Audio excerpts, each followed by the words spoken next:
What's going on, everybody? It's your boy C-Zar, and we are talking about Bitcoin today. More specifically, we're going to be going over the long-term expectations, where and when I see this cycle ending, what the price will be, what the date will be. We're going to go over all the metrics, go over all the cases, the early cases, the late cases, the in-between cases, and we're going to see if we can make the most sense out of it, and I will give you guys my opinion, of course, what I'm thinking is happening as we're going through this all. If that sounds good to you, hit the like button, subscribe if you want to see more content like this, and you guys, let's get started. So we're looking at Bitcoin here, BTC USD on the all-time history index on TradingView here.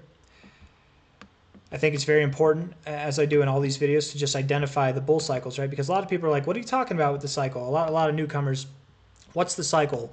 When does the cycle end? I hear people talking about this. What are they talking about? This was a cycle. That was a bull cycle. This was a bull cycle. This was a bull cycle. This was a bull cycle. We're in a bull cycle now, right? We just don't know when it's going to end, right? That's the big old question mark, is when is it going to end? And we're going to get to that, right? Hopefully. And now that we've identified the cycles, let's identify how long they've run for. So I don't think the cycle started here, though it's debatable it could have. I would say it started from this low. So let's go from this low here to the end. That would be 18 bars. We go from the next low, right? This is just such an easy way to do it. From the low to the end, 24 bars. We do the next thing here from the low to the high. And then this one is where it gets a little bit tricky. Do we take it from this high, or do we take it from the all-time high? Now, the argument to be from the all-time high would make sense. That's what we've done every single cycle so far. And looking at it, it goes 18, 24, 28, 35. It grows in length. That makes sense. But I don't feel like that was the end of the bull cycle. And I think a lot of people have come around to the idea, myself included, that, and it's very obvious on the charts, you look at this, that this was the end of the bull cycle. Not this, but this. So if we are going from cycle beginning to cycle end, 28 bars, 24, 18, that's a bit more appropriate. If we were to take the low to where we are now, we are at about 25 bars, you guys, 25 bars right now, which means that if we were to continue and go to the maximum amount of time that we've seen for any bull cycle last, we would see about another 3 months from here, right, at a minimum. So that would put us in March. That's our earliest date. I want to be completely transparent with you guys. I do not believe the cycle will end in March. I do believe it will end much later in 2025, and we'll go over reasons for that as well. So if this scares you at all or makes you think twice about it, it's understandable, but every cycle is different. And I would also like to add that I do believe last cycle, this part here, where it says 35 months if we were at the all-time high, but we didn't continue to grow. If this part here continued to grow, that's the only difference, right? Then it would have been 35 months, but it didn't continue to grow. We were stagnant. We had a fake out high, and that was it. But I have a funny feeling, and I've said it a lot throughout the last 2 years of this channel's existence, that I think we were robbed last cycle, and it should have lasted 35 months. So my real theory is that this cycle would not only last longer than anything we've seen by this metric, but I think it'll last longer than 35 months. 35 months, or at least 35 months maybe is what I should say, because 35 months puts us out in October. But that's all theory. That's all theory what I just said, right? The fact of the matter is 28 months from the low to the end of the bull cycle. Each time, that was the longest time, 28, 28, 24, 18. Well, it's very obvious that we're not going to get 24 or 18, being that we're on the 25th month right now. So if we were to progress out to 28 months, March 2025 is where we go. Okay, March 2025. If we see that we went from 18 to 24 here, that was an increase of 6. 24 to 28 here, that was an increase of 4. We haven't increased for a second, so maybe we increase by 2 months. Maybe we, go out to May. Maybe we increase by 4 months. Maybe it goes out to July. I don't know, something like that. If you were to deviate from these previous 2 cycles in an expansive way, I don't think we're going to deviate from it in a retractive way, if that makes sense. But let's continue. We've only gone over one metric. Let's continue. And I want to leave that white line up. So I'll probably just go through and itemize, delete these right here. Click. I can actually just use my fingers on the screen here. It's really helpful. It's actually really helpful, guys, getting the touchscreen computers. I've had it, this whole time I've had the channel. I've had it. I just rarely use it, but I've been getting into it a little bit more. Anyways, from the low to the high, that's that. Now let's go from the high to the high, okay? Cycle high to cycle high. That took us 29 months. Cycle high to cycle high. That took us 49 months. Cycle high to, let's be fair, cycle high. Right, because that's the metric we're going for here, is cycle high each time, not necessarily end of the cycle, which it does tend to be, but That's what we're going for here. 47 months. You know what? I want to be fair. I actually do want to keep it to the end of the cycle because I feel like that's going to be more pertinent to the information we're going for, right? We don't want the fake high. We want the actual information. So we're going to stick with that. 29 months, 49 months, 40 months. Okay. From our all-time high, right? And I can take the all-time high to measure here. I don't have to take the end of the cycle. And my argument for that would be each one of these highs we're measuring from the beginning of the bear market. This is not the beginning of the bear market. This is the beginning of the bear market. So we're going to measure from here. At the current month that we're at now, we're at 37 months. Okay, so if we were to go out to 40 months, the last cycle that we had, that would put us in, again, March. That number coming up again, March. If we were to go out to 49 months, which we saw the cycle before, that would put us in December of 2025. 49 months, where we find our high, where we find the end of the cycle, potentially. And I think it's clear that we won't see 29 months, okay? I think it's very clear that we won't see 29 months. Okay, so we've gotten that. We've broadened our range from March to December of 2025, okay? I think it's very possible, if not the most likely outcome would be that we don't see 40 months, that we don't see 49 months in between cycle highs, right? I think it's more likely that we see something in between. That's just my thoughts, okay? Giving less cause to the belief that we top off in December and less cause that we top off in March, but probably somewhere in between those two, okay? If that makes sense. And that's why we've got these parameters set up this way, okay? It's only going to get more exciting. We're starting with the basic stuff, guys. We're going to get into the more extreme stuff here as we continue. The good stuff is coming. At least I think it is. Next, we're going to measure from the halvings. Okay, the halving period. The very first halving period was in November 2012. This month here. Okay, November 2012. From that halving to the time the cycle ended, that was 12 months. The next halving was July 2016. July 2016 over here, July 9th, 2016. That cycle ended 17 months later. And then the next halving was in May 11th, 2020. If I could just get it on May. That cycle ended 11 months later.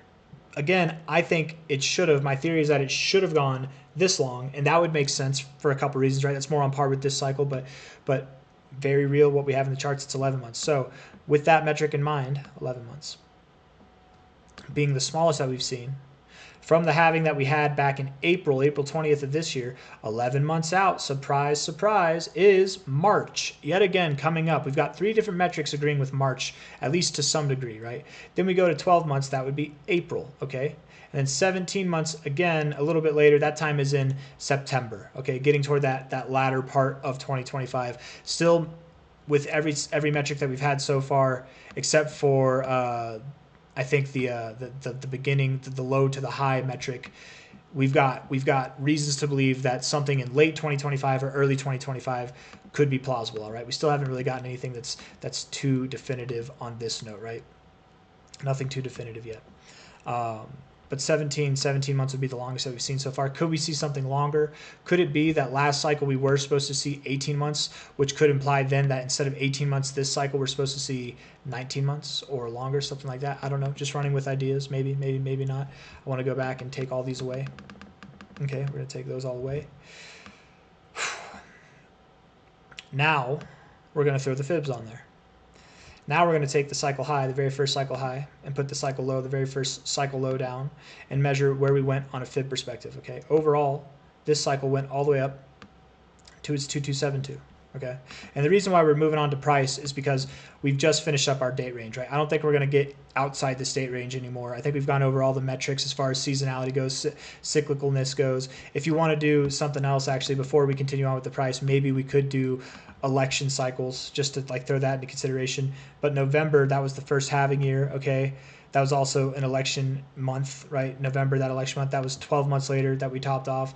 The election year that we had in 2016, that November, it was 13 months later that we topped off.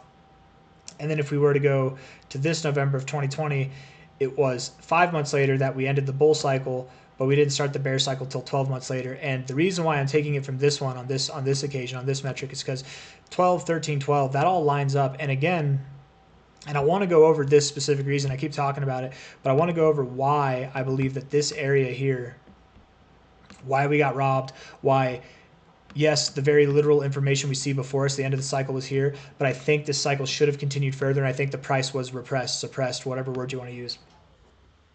It was held back. We're going to go over that a little bit later, but I want to go over the price stuff real quick, okay? But also, I guess, from that November, from the election cycle November, we saw 12 to 13 months. So 12 to 13 months would put us out in November to December of 2025. That metric alone, just like how there was one metric that didn't have, it was the very first metric we did that was the beginning to the end of the cycles, beginning to the end. That one pointed that we would end probably in March, right? Because the beginning to the end of every cycle, the longest that we saw was 28 months, I believe, if I'm not mistaken. Yeah, 28 months. That metric would point to there. That was the only metric that didn't give us a later prediction.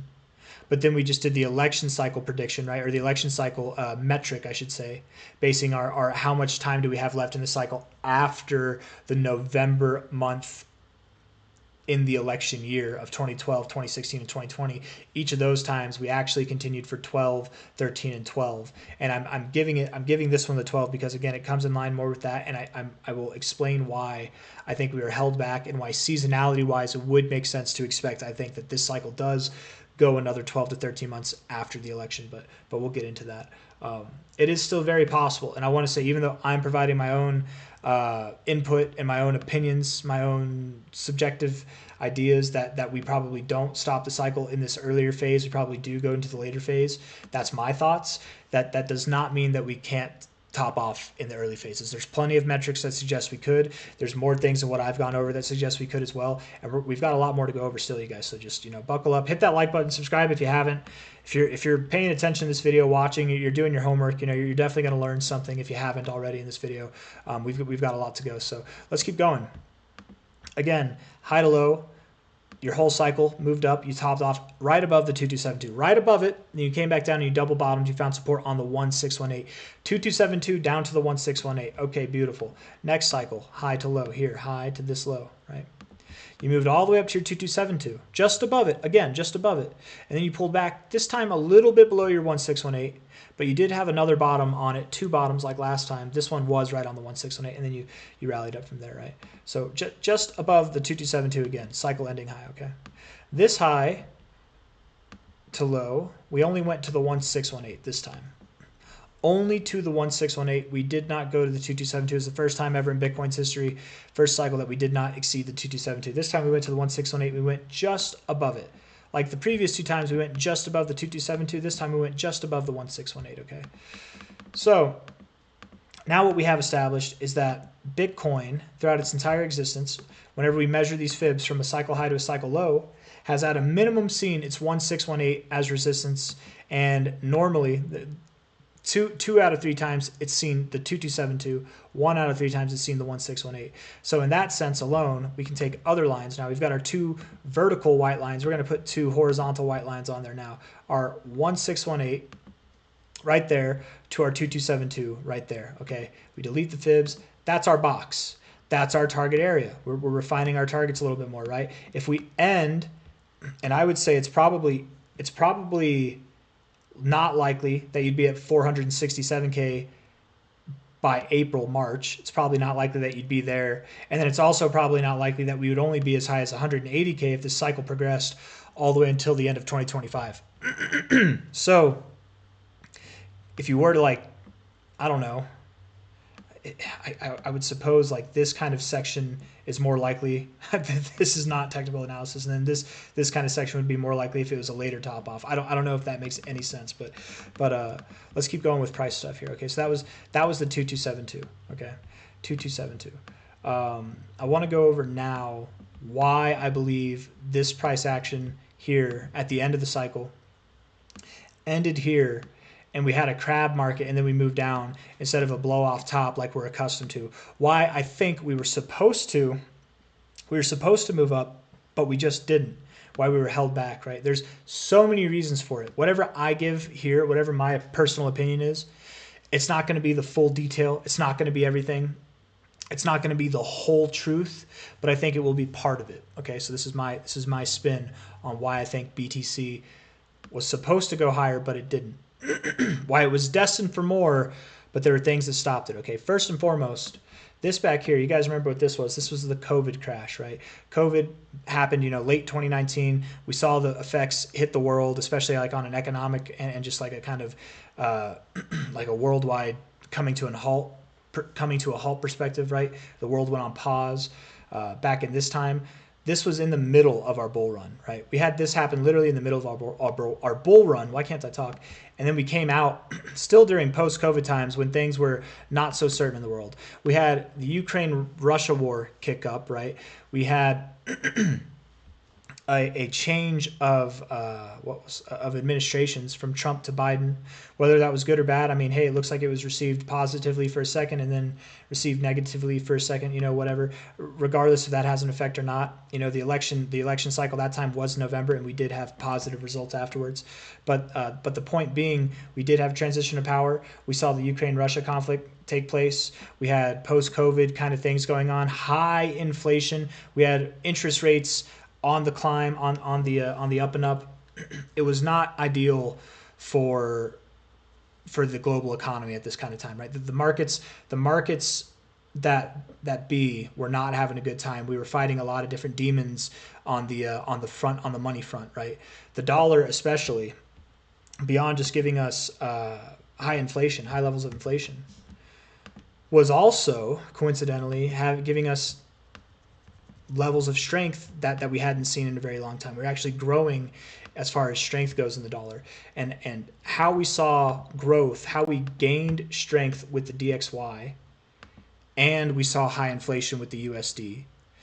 The only way that we could see that is basically by the rest of the world's currencies going down, losing value, right? They're all inflating too, but they're just inflating at a higher rate, at a faster rate than the dollar was, right? So that's where we see the dollar gaining strength, okay?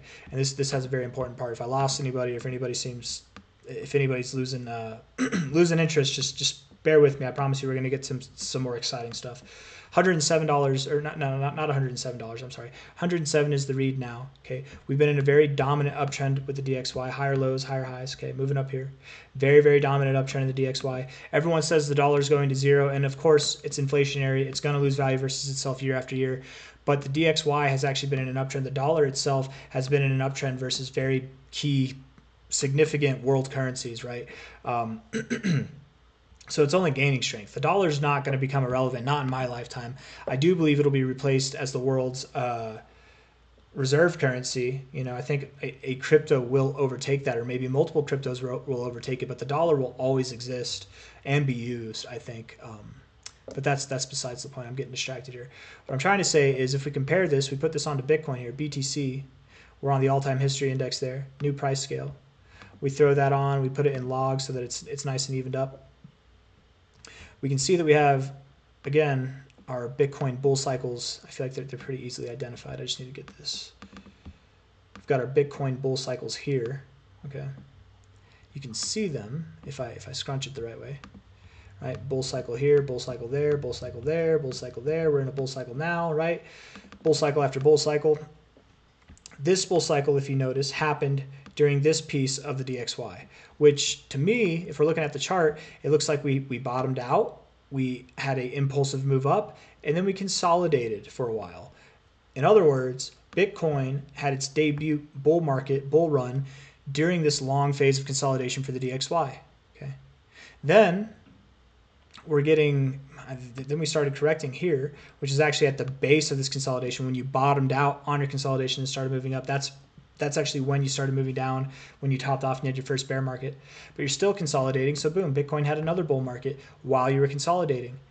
And then when the dollar expands here, was in the heart of the bear market. It was right in the heart of the bear market, right? At the top, that was the bottom for Bitcoin. Bitcoin starts moving up. USD or DXY starts consolidating, right? It consolidates. Topped off again here when the DXY was basically at a low point, right, of this consolidation phase, and it started to move up again, right? Moving up a little bit, but still in its consolidation phase, right? Bull market happened, and this time, if we look at the bull market, I need to actually get this a little bit on there. I messed it up, man. Let me go back. Let me go back. If you notice so far, with all the ugly squiggly lines that I have, right? This bull market happened while we were in a consolidation phase. This bull market happened while we were in a consolidation phase. This bull market happened while we were in a consolidation phase. And then our last bull market, our most recent bull market, actually happened while we were in a expansion move for the DXY. And this is why I believe our last cycle was held back, right? We started it here, it ended here, right at the lows, right? And this part, which should have been our blow off top for Bitcoin, which should have rallied probably above 100K last cycle, probably above 200K last cycle, like genuinely it should have rallied more, was held back. We had a double top. It was the first time we had a double top, right? We didn't have a blow off top because during this phase when we should have had our blow off top rally, end of cycle phenomenal finish, what do they call that? Finale, we saw the DXY expanding and it held us back. So the question, if anybody's been paying attention, if you've been watching this last part, hold on. If you've been wondering what the point is, if it hasn't become clear already, the point that I'm making is that we're not going to have that this time, right? Point that I'm making is last cycle, at the end of the cycle, we had this expansion phase coming right into the ass end of the cycle, and also the beginning of the bear market, of course, as it always does. But when we should have been, I'm going to bring Bitcoin back on here, man. When we should have been expanding on Bitcoin, we were expanding on the dollar. When the DXY is moving up, it's really hard for Bitcoin to move up. They can move up together. It happens. They can. But most of the time, it's not what you see, right? You see the DXY expand, Bitcoin's moving down, right? You see the DXY expand here a little bit, Bitcoin's moving up, but it moves up at a faster pace once the DXY moves down. It's hard for Bitcoin to move up while the DXY is moving down, okay? Or moving up, I'm sorry. So now that I've gotten that in your head, I want you to look at the DXY chart, and I want to take away Bitcoin here, okay? So we're in the middle of a Bitcoin bull cycle now. The consolidation phase that we had here arguably could have started here. Let's just say it started here. It ended over here. That took about, we broke out 69 months. 69 months, that's how long we consolidated for. Started consolidating here, expanded, right? Consolidated there. We broke out, really, it was like here, but I would say our expansion phase started. We broke out here and our expansion phase started here, so I would say it started here. That was 74 months. 69 months, 74 months, that's pretty close. Like it's about 70 months each way. Started consolidating here. We're only at 28 months. Now, I don't know how long this DXY consolidation phase is going to last. I think it's very obvious we're in a consolidation phase in the DXY, the US dollar. But I don't think it's going to end here. I don't think it's going to end anywhere near. Let's say it ended at 40 months. Okay, well, that's dramatically less time than the other two consolidation phases. But that still is all the way out in March of 2026, right? Or actually, that's 42 months. 40 months would be December of 2025, right? Even if, or January 2026, I'm sorry. Even if we had a really short consolidation phase in the DXY and it was about to expand, in less time than we've ever seen before, that would still give us enough time to have a very, very fruitful and abundant and long bull cycle for Bitcoin. All I'm trying to say is we're nowhere near the end of this consolidation phase, right? We had two big ones. We're at a very small portion of what I think is going to be a very similar sized consolidation phase for the USD, for the DXY. Last time we found our low. Actually, no, I shouldn't even say that. We're not going to continue on with that, actually. We're going to end it there on that note with the DXY. We're not going to end the video, but we're just going to end that segment of the video. So essentially, we don't have anything holding Bitcoin back. Last cycle, Bitcoin, for the first time in its history, okay, tying things together now. Last cycle, for the first time in Bitcoin's history, it did not see a 2272 extension. Last cycle was the first time we found resistance on the 1618. Last cycle was also the only cycle that we saw the DXY expanding while Bitcoin was still in the midst of a bull cycle trying to find new all-time highs. It was finding new all-time highs, in fact, but the DXY was expanding, so it couldn't grow as much. We also had all these just terrible things going on in the world. Things were not looking good. World War III was talked about a lot. A lot of people worried about nuclear warfare happening and just stuff like that. And the Ukraine-Russia war, COVID, quantitative tightening, high inflation, just all these things, man. And probably more than what I'm going over, right? There's probably a lot more than what I've named in this. All that was going on last cycle. We don't have any of that this cycle. Last cycle, even though all that was going on, it still went all the way up to the 1618. We still got that extension. But it was the only time, the only cycle when all this stuff was going on that we hit the 1618. Every other cycle, we went to the 2272. This cycle, we don't have any of that going on. It looks like we're going to have our very first ever pro-crypto presidential candidate in the office, pro-crypto White House, it seems, U.S. government, world government. It seems everybody's pro-crypto right now. We don't have a lot of the same negatively impacted things that we had on the economy last cycle. We do not have now.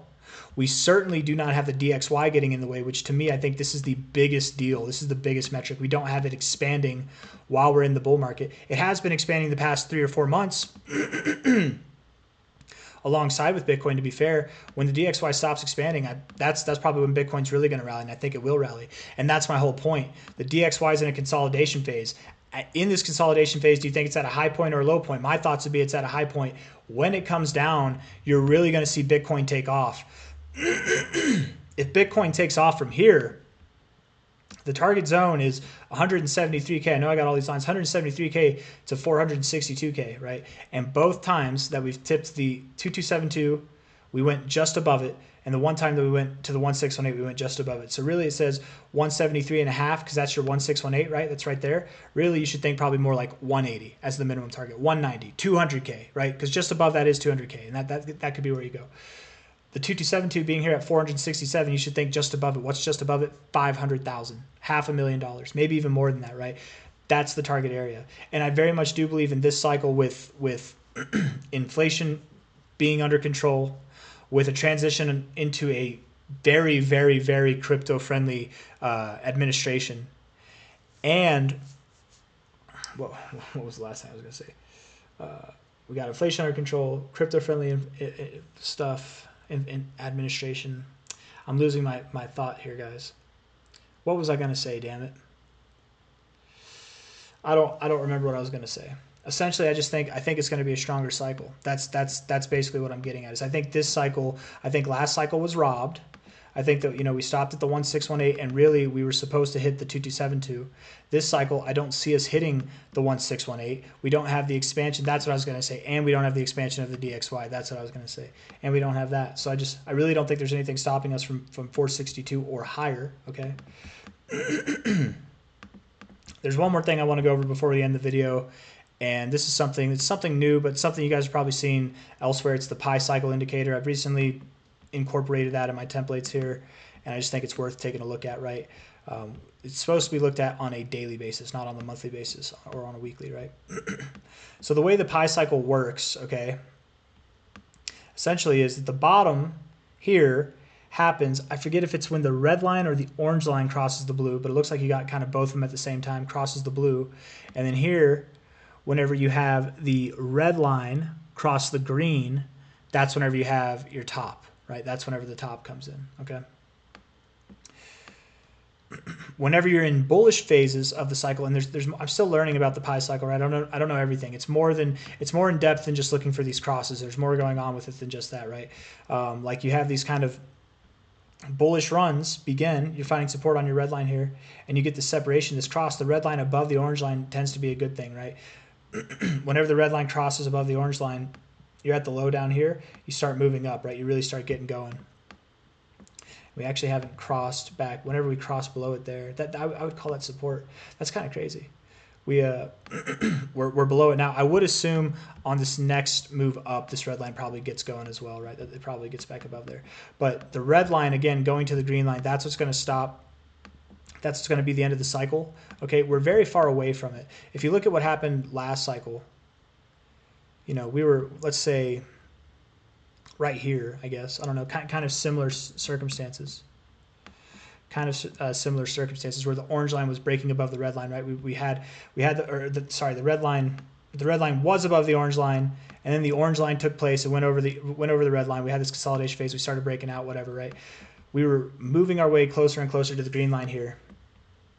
And it took a lot of price action. It took a lot of movement, a lot of growth to get to that area up at the green line there. I don't even know what I'm saying right now, guys. I feel like I should just end the video. I feel like I'm talking like Kamala Harris. I'm like, I'm not gonna go any further than that, man. I don't know what else to say.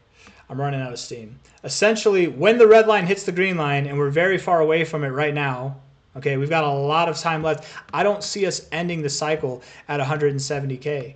I don't think that being at 170 to 180K by January, by March, by whatever that early window was that we had, I don't think that's enough to bring this red line all the way up to the green line. The green line will continue to grow too, and the red line doesn't move at this pace. It moves at a much more ginger, slow pace. And it would make sense that as the green line's moving up, as the red line's moving up, as time goes on, it would take later in 2025 for that pi cycle indicator to top. All I really wanted to say at the end of this video, because again, I don't fully understand the pi cycle indicator. I think it's very obvious with that last little attempt I had there. Other than the tops and the bottoms, all I really wanted to say is we're going to be tracking this going forward, okay? We're going to be tracking this a lot to keep an eye on it, because I do think that it has called the cycle tops and the cycle bottoms pretty well throughout its whole life. One more thing that I want to do before we end the video, actually. Shout out to all the real ones who are still here, who saw me struggle there for a little bit. I don't normally do that, but I had a little moment, I guess. If we're looking at Bitcoin on a monthly basis here, and we're not looking at the price, we're looking at the RSI. Every single cycle, we've had 2 peaks, right? You can see 2 peaks here in the month, 2 peaks here, 2 peaks here, and then 1 peak there, 2 peaks there. We had 2 peaks every single cycle, okay? Not only that, but these peaks came right in line with this trend line here. We haven't hit that trend line yet, right? You could argue that this is our second peak. I don't think it is, right? I would argue that this peak is comparable like to this peak here, or like this peak here, you know, something like that. It's not one of these peaks. That's my thought. So all I'm getting at is, if we look at this, the second peak for every single cycle, the second peak, I'm going to do this. I'm going to draw a vertical line here, and we'll fix it right there. Oh no, that's not what I meant to do. Come on now. Vertical and that's what I wanted. Second peak there, second peak there, second peak there, and then second peak here. That wasn't the actual second peak. Let's move it over a little bit. There you go. Okay. So if you notice, each of those second peaks came in line very well. And I did not get the second peak here, did I? I'm just barely off of it by 1, aren't I? Right there. There you go. Yeah. Each of these second peaks came in right at the cycle highs, literally perfectly right at the cycle highs, right? And each of these peaks, again, came in line with this trend line here on the monthly RSI. We're not anywhere near that trend line yet. We haven't even had our first peak. So once we hit our first peak, that's how we know to be on the lookout for that second peak. Once we hit that second peak, that's when we know we found our high. And it's going to be hard to tell when we found our second peak. That's where the pi cycle indicator, I think, will come in handy to help us kind of identify that, right? All of these peaks too, they've got distance between them, right? If we're looking at high to high here, that's a 4-month period. This high to high was a 7-month period. This high to high was a 4-month period. And then this high to high was also a 7-month period. If we continue the trend, we should have a high to high that's a 4-month period. I don't know when we're going to hit this line, but at the current trajectory that we have, it's possible that we could hit it sometime in, like, I would think Q2 or very early Q3. I would think Q2 or Q3 of 2025 is when we hit this line. That's when we get our first peak. If Q2 or Q3 is whenever we hit that line, you know, let's say it's late Q2, early Q3, let's say it's April, May that we hit this line for the first time. Then 4 months later would be September or August, right? If it was April, May that we hit that line. If it was, instead of 4 months later, it was 7 months later, it would be like October, November, right?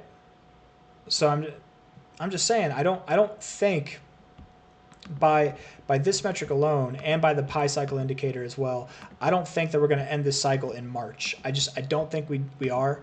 We've got just as many metrics, if not more, that would suggest that we top off in the later half of 2025. And I think the quantity is not what's important, it's the significance. And to me, the more significant metrics, the more significant standards and indicators, they are alongside with the longer cycle expectation. I think that a lot of people this whole cycle have been predicting that this cycle would be shorter.